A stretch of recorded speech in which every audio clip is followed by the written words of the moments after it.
And the other part of this story that is unbelievable is how they tracked her down and how they arrested her up in New Hampshire. And I know you've been digging into some of the details that were revealed as a result of all this, Ashley. Right. So, Vinny, when the prosecutors say, we want you to stay behind bars, her lawyers, of course, make comments back to the prosecutors saying, oh, for God's sake, you're just making her a scapegoat. She's not Jeffrey Epstein, for heaven's sake.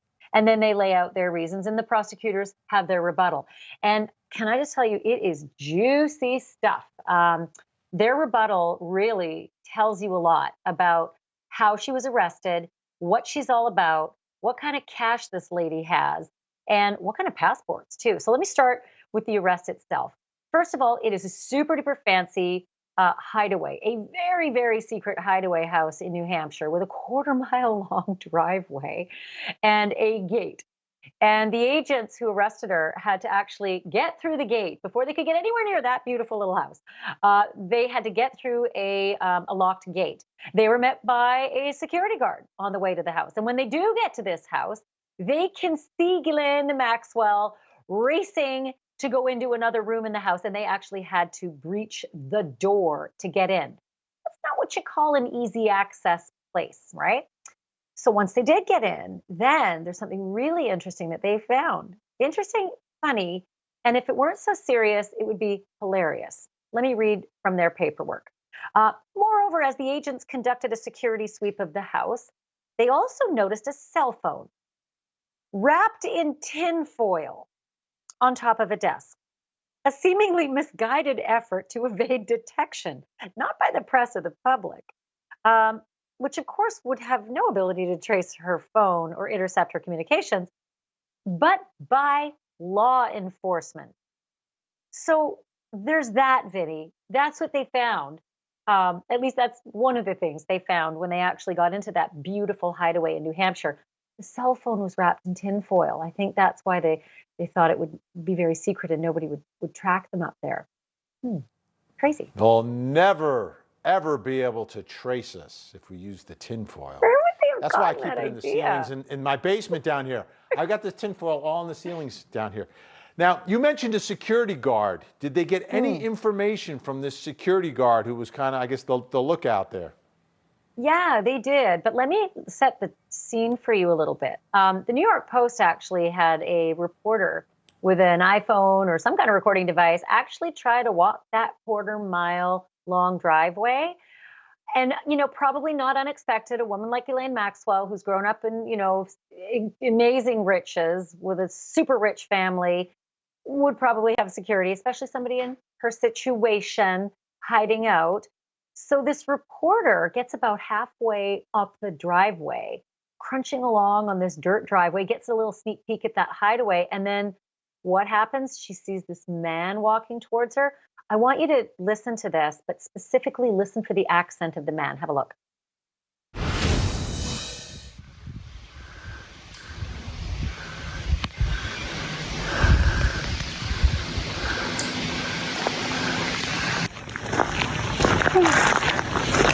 Hello. How's it going? Sorry to disturb you. Sorry? Trespassing. Okay, I was just coming up to do my due diligence, ask for comment. Is there anything you'd like to say? Thank you. No? Are you the estate manager? I don't want to say anything. I'm sorry? The police have been out already, so Oh, okay. they said they're going to arrest people next, so I don't want you to get in trouble. All right, I'll get out of here. Thank you. Would you mind sharing your name or? No? Oh, God, what a walk this was. What a walk, right? Did you catch that? Police have been out here already. Yeah, that doesn't sound American to me. That sounds British. And as it turns out, more in the paperwork from the feds. You ready? They talk about the defendant's brother having hired a security company that's staffed with former members of the British military. Not unusual. When I was in Afghanistan, NBC had British Royal Marines that were guarding some of the correspondence there. That's not unusual. So here they are in America guarding this British subject, right? He's, by the way, American subject, French subject, British subject, couple of passports. And the other thing that they said was that Ghislaine had provided one of the guards with a credit card that had the same name on it as the LLC that had purchased that special home, that hideaway, in cash, $1 million in cash. So it turns out that apparently this guard told these feds that had come to arrest her that they had been given that credit card by Ghislaine, and that they had provided all of the supplies, all the groceries, everything else, and they'd used that credit card to go out and buy everything. So they said she never ever left there, that they did the work for her to bring supplies to her with that credit card. It's fascinating. Yeah, and I guess they can make the argument she's already very used to home confinement. You know, she has people who can get things for her. I suppose. You mentioned she's got people, $1 million cash. How much is she actually worth? Do we know? Sure. If you ask her, less than $500,000. Now, I think, as a reporter, you're always told, follow the money, right? And that's what the feds did too. Vinny, if the feds are right, she is loaded. Let me just read for you what they said. As set forth in the detention memorandum, the defendant has been associated with more than a dozen bank accounts from 2016 to the present. And during that period, the maximum total balances of those accounts have exceeded, are you sitting down, Vinny? $20 million. Those accounts engaged in transfers in amounts of hundreds of thousands of dollars at a time, including as recently as 2019. To the extent that the defendant now refuses to account for her ownership of or access to vast wealth, it is not because it does not exist, they say.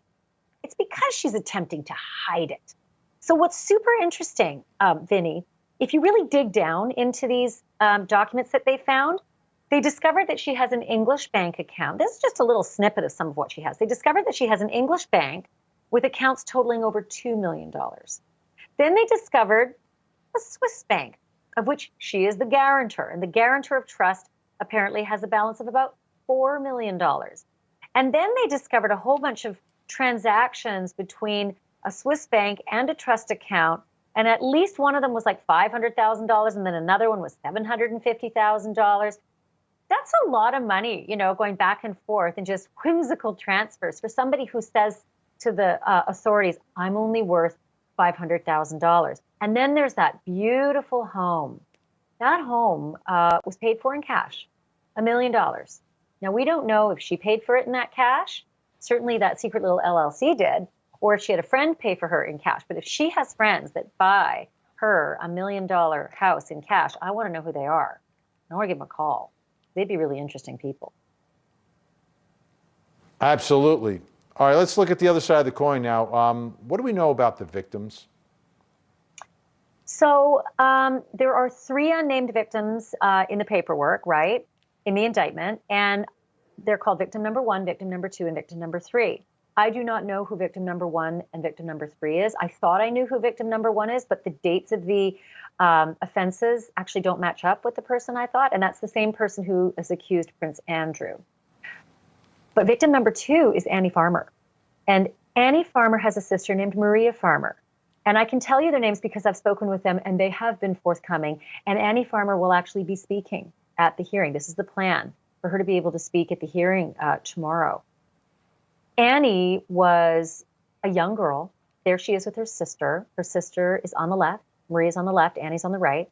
This is sort of around prom time. So you can imagine that she's around 16, 17 years old. And Maria was working for Jeffrey Epstein. Now, she was not underage, but both of them have alleged sexual assault happened at the hands of Jeffrey and Ghislaine. It is Annie on the right who was underage, 15 at the time that those allegations happened. So she's likely to speak tomorrow. So that's pretty significant. And I just want to, they have been asked not to speak to the press until the hearing is over, but Maria did give us this statement. And she wanted people to know how she felt about all of this prior to being able to do any more extensive interviews. So have a listen. As an Epstein survivor, this day represents a new beginning. This is the beginning of justice, which we survivors have been seeking for decades. The lawyers have given us a voice when no one would hear our lonely cries. This day represents hope, freedom from fear, and a renewed faith in the justice system. I have waited 25 years for this day. The victory is sweet. 25 years ago, when I made my report to the FBI concerning Jeffrey Epstein and Ghislaine Maxwell, I believed justice would be swift. Justice has been anything but swift. Yet I feel that with the arrest of Maxwell, the world is going to be a safer place. So it's probably it doesn't go unnoticed that Maria has been struggling mightily with her health. She looks the way she does because she is now suffering with cancer. And she attributes a lot of her health to the struggles that she's been through for the last quarter century, trying to bring this man and the others to justice. And so it's really heartbreaking when you see her with the amount of courage that that woman has, and how long she has fought, for justice. I think it's just remarkable that she, has the wherewithal to just hit the cameras and say her piece, and then watch her sister do that tomorrow. It's pretty remarkable stuff. Penny.